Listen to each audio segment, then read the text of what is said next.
Hi everybody, I'm Bill Sanders and this is Watch Art Sci, the art and science of watch collection. Today we're going to be taking a look at Fernando's collection, and it's a collection that has a very interesting history. And what I'm going to do, I'm going to go through the watches in the sequence that Fernando gave me. Fernando's a guy who lives in Brazil, and he's a young man. He's 27, and yeah, he has quite a collection. And so let's take a look at it.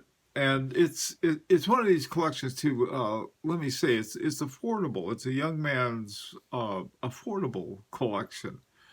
All right, let's start off. The first one was a Swatch Mickey Mouse watch, and that I like that watch a lot. Everyone should have a Mickey Mouse watch. So, and the next watch, this was Fernando said he felt well. He finally got into a luxury watch with a Tag Heuer, and yeah, it's a Tag Heuer. It's a nice watch. The next one is a Rado, and I think it's quartz. Rado, it was known and is known still for making interesting and unusual ceramics primarily. And this is a ceramic example of a Rado. They don't make their own movements, they never have, and I think they started back in 1970 something. I've got a Rado. I drag it out every now and then when I'm talking about Rado. And yeah, as long as you're not really concerned too much about the horology, boy, I tell you, they have some fantastic, interesting designs, and probably one of the most interesting and advanced experimentation with different materials, especially ceramics. Finally, in this group is a rotary, and it's it's sort of a cool watch. I mean, it's a very different one. I'll put it that way. All right, let's take a look at this next group. Now, the first one is a Boxster. It's a from Porsche design. Boxster was one of the Porsches that they had, and that's the name of the watch. Next is the Bulgari, and the Bulgari Diano Pro. This is a kind of watch. Bulgari is really funny. On the one hand, they have some of those that were designed by Gerald Genta, and it's hard to tell which is which. They even have some of their own movements. Usually, these were developed by Genta at some point, I believe. But they're sort of all over the map kind of watch. But this particular one has got a good looking design. And the bottom is a vintage Seamaster. It's a very that particular example is a very formal kind of watch, and it's nice. It's just a nice looking watch. The one next to it is the Seamaster GMT, and that's quite a nice watch. All right, this next group starts off with a Panerai Ferrari, and Panerai Ferrari. A lot of these too, by the way. I haven't been talking about this, but most of them are not in-house movements. That doesn't mean they're bad washers. They're just not in-house.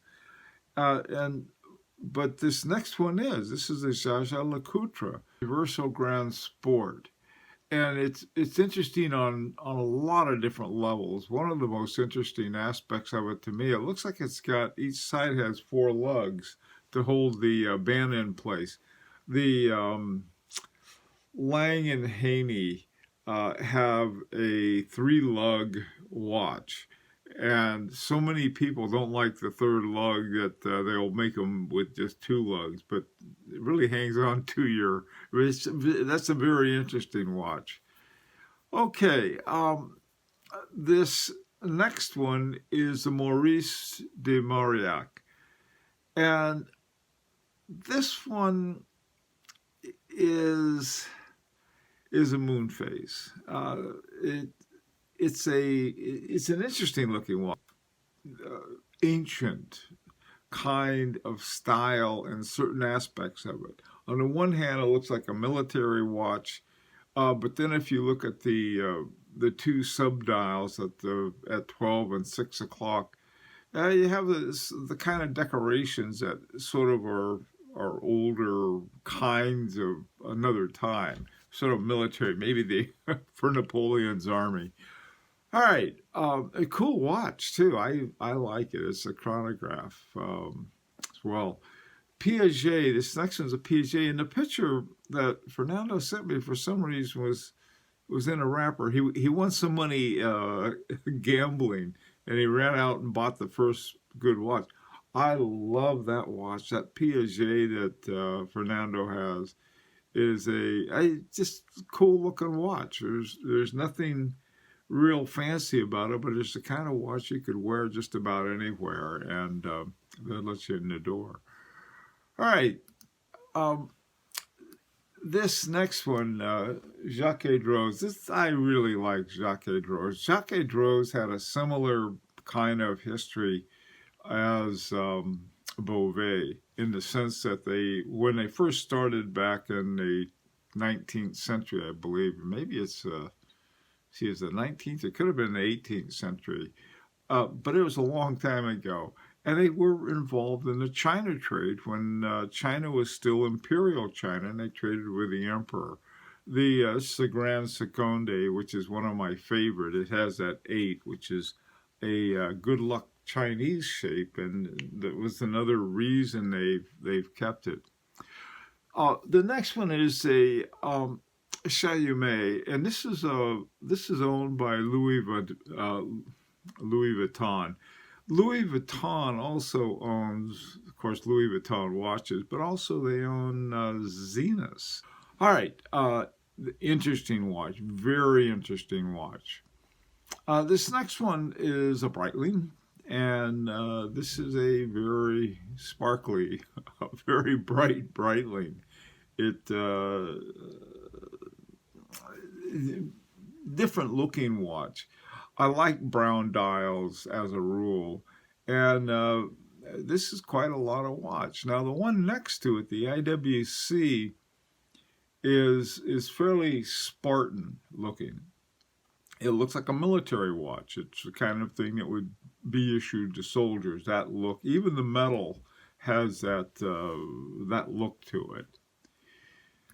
All right, this next group of watches has one of the nicest Jaeger-LeCoultre, just plain good-looking watches. This one is the gentleman's watch, and that's exactly what it looks like. Now, next to it is a Blanc Pain, and it's a Air Command 50 Fathoms. This is another interesting watch. Now, one of the watches that Fernando really liked a lot is this Audemars Piguet. Now, the Audemars Piguet on the left is Fernando's. And what it looks like is that the wrong people got a hold of it. And by the wrong people, I mean somebody took it into some watchmaker. And one of the things, that if you're ever thinking of buying either a Royal Oak, Audemars Piguet Royal Oak, or Royal Oak Overseas, one of the things you want to take a look at are the way the heads of the screws on the bezel. All of the lines across the top of the screw should be facing inward, in a way, sort of the same way that, let me see if you can get the light on that. There it is. All the way that F.P. Journe numbers always face into the center. The same is true with a Royal Oak, and including this model of the Royal Oak Overseas. It's triple calendar too. And so what I did is that I drew some lines to show the difference between those that were and those that weren't. So if the next time you take it in for some kind of service, you might want to point that out. But otherwise, this is a really cool overseas, not overseas, offshore, Royal Oak offshore. The reason I really like this watch is that I'm not crazy about Royal Oak overseas. I'm really not, just the way it is. But this one I like a lot. And I think it's very clean lines, and it's a very good looking watch. Banged up a little, but that's okay. So am I. All right, let's go on, take a look at this next group. And here you have a Gerard Perregaux, and it's a USA 87.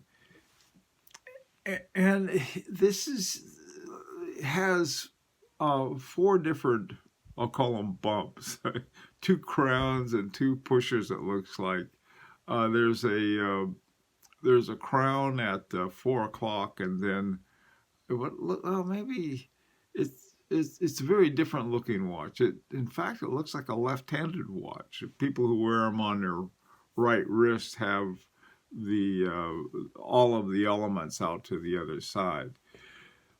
Next to it is a Jaja Lecoultre world timer. Next week, by the way, we're going to look at world timers. And Jaja Lecoultre has been making world timers for some time. Now, this is one model that they have. They have some other ones that are somewhat newer. But this one's a very functional, very nice world timer that he just got for Jaja Lecoultre. Okay, the next is a Glashütte original called the Evolution chronograph. Not a bad looking watch. I don't think it's bad at all. I mean, it's like I know that the Pano this and the Pano that are very popular with Glashütte originals right now, but I like that one. The next one is a Linda Verlin's. It's called Speedo Speed, and DLC. It's a bang 'em up sports watch, and you want a nice, tough, take 'em down, take 'em out watch. This is a good one to have in your collection. This is another thing. You go along, you see some fairly conventional watches in Fernando's collection. Then you see something a little different, and I like that. And this one's a little different. It's a very cool watch. Now, one of the ones that is a favorite of Fernando is this one is the Manufacture Royale, and the name of it is the Voltage. This watch is to me extremely good looking, and a wonderful watch that it has. I can see why it's Fernando's favorite. On the one hand, when you look at the dial, it sort of has a sense of being skeletonized without being skeletonized. It looked like there was I'm trying to think who it was. I think it was M, B, and F that had one something like this, where they had the hairspring and the balance wheel right out in front where you could see it. But the problem I never liked about skeletonized is that everything gets in the way. You can't tell what time it is. This is just a very, very, very cool watch.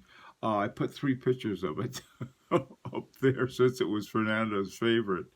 The one at night and then the back of it. Okay, the final watch in the collection is a Perollet Rattrapant chronograph. And it's the kind of, I mentioned what I liked about the Manufacture Royale was that it has certain features of a skeletonized, but it's very clear, whereas to me the Perollet has just way too much skeletonized material right in front of you, so it's hard to see what's going on. And with especially with a Rattrapant, where you've got these two different timers going around with your chronograph, you want to be able to see it clearly. But I can't not like this watch because the inner workings are so interesting. So you have sort of something that, yes, this is a great watch to have a skeletonized version. And on the other hand, gee, you wish it wasn't, so you could see the Rattrapant at work. Okay, well, first of all, let me thank Fernando. And for a young man, I think it's a really tremendous, really interesting choices for a watch collection. Of course, I'd like to hear what you have to say. You know, what do you think would be some steps, the next steps? Fernando mentioned he wanted to start moving up, and of course, that's what I always recommend. No big guesswork there. In this particular collection, there's the high horology that's brought in by I think the manufacturer Royal does it. The Jaja Lecoutre, Gerard Perregaux. Those are the ones that you want to go now. And also of course the Audemars Piguet. But I again, like I often say, is that there's some really excellent buys out there that aren't the usual suspects, so to speak. For example, I discovered H. Moser. Now, they're exceptional horology in 50 Ways from Sunday. There aren't a lot of them, but there are enough of them. And what happens is that if you get them that are a few years older, like maybe 8, 9, 10 years, you're going to find some that are brand new, condition zero, that are very well priced. And so you can go to the moon on that. I have on my, this is one I've been wearing a great deal, the Henry double hairspring. This is the kind of watch you can't find very many of them, and there's the new ones. They're not putting in double hairsprings and are charging $32,000. And when you can get watches like that for under 10, I would say it really lifts everything in the collection. Parmigiani, I recommend them several times. I would say also some Beauvais. These are really nice watches. The problem with most of the really good watches are the high prices that you have.